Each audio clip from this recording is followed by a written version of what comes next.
আজকে আমি চলে এসেছি লালটু কেবিনে, কারণ বেশ কয়েকদিন ধরে দেখছি এনাদের বানানো ভাপা চিকেন বেশ ভাইরাল হচ্ছে। তাই আর লোভ সামলাতে না পেরে বাগবাজারে চলে এলাম ভাপা চিকেনের স্বাদ নিতে।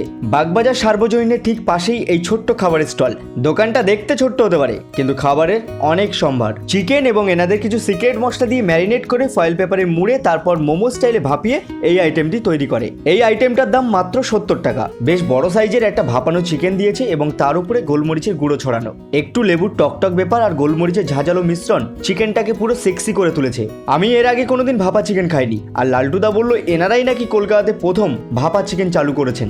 ভাপা চিকেনে কোনো রকম রং কিংবা অতিরিক্ত মশলা দেওয়া থাকে না, তাই এটা শরীরের জন্য খুবই হেলদি এবং খেতেও কিন্তু এটা খুব টেস্টি। সত্যি বলতে বন্ধুরা, ভাপা চিকেনটা জাস্ট লবলপানি ছিল। লালটু কেবিনে ভাপা চিকেন ছাড়াও আরো বেশ কয়েকটা আইটেম আমি ট্রাই করেছি, সেটার ফুল ভিডিও তোমরা ইউটিউবে কিংবা ফেসবুক পেজে পেয়ে যাবে। চিকেনটা শুধু সফট দেখেছো, হাত দেওয়ার সাথে সাথে ভেঙে যাচ্ছে, যেমন নরম তেমন টেস্ট।